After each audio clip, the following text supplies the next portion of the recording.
इस प्रकार सब गोपियां एक साथ ग्रह में भगवान को पुकारने लगी।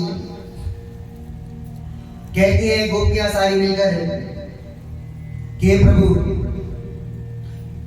बड़े प्यारे गीत है, दिव्य गोपी गीत, बहुत अच्छा सुंदर भाव है, सुनिए।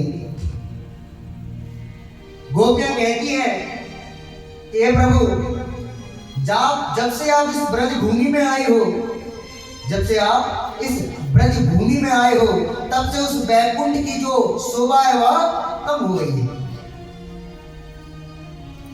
जब से आप इस ब्रज भूमि में आए हो, तब से उस बैकुंठ की शोभा कम हो गई है। क्यों? क्योंकि पहले तो बैकुंठ में जाना बड़ा कठिन है, और जैसे तैसे परिश्रम करके आप बैकुंठ पहुंच भी जाओ तो भगवान के दर्शन के लिए लंबी सी कतार लगी हुई है। तो न जाने कब आपका नंबर आए वहां कतार में। परंतु इस ब्रज भूमि में कब किसी गाय के पीछे पीछे चलते हुए मिल जाओ, कब किसी गोपी के आगे ठुमका लगाते हुए दिख जाओ, कब बाल वालों के साथ खेलते हुए मिल जाओ। अरे जब गायों को सुलभ हो सकते हो, जानवरों को सुलभ हो सकते हो, तो भक्तों का सुलभ होना दुर्लभ कैसे हो सकता है बताओ। तो यहां ब्रज भूमि में आकर इस ब्रज की भूमि की महिमा आपने बढ़ा दी है, और उस बैकुंठ की भूमि का, उस बैकुंठ की शोभा आपने कम कर दी है जब से आप आए हैं। हे दीन, हे दयाल, अब तो दर्शन दो।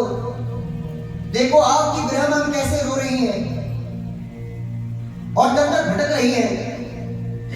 क्या आपके स्वभाव के अनुकूल है? आप अपनी प्रतिज्ञा को भूल गए।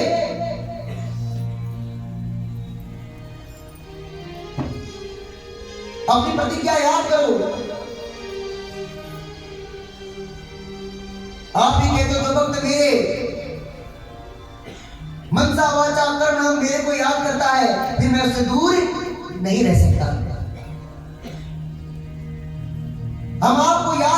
आपके विलय में आपका गान कर रही है, हृदय से आपका स्मरण कर रही है, फिर भी आप हमसे दूर हो, आप अपनी प्रतिज्ञा को भूल गए।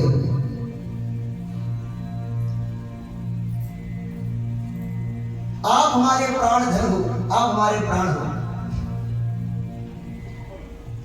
आप गए तो हमारे प्राण भी चले, अपने साथ ले गए। अब हम मरना भी चाहते तो मर नहीं पाती हैं, क्यों? प्राण तो हमारे पास है ही नहीं। यमराज भी हमारे हृदय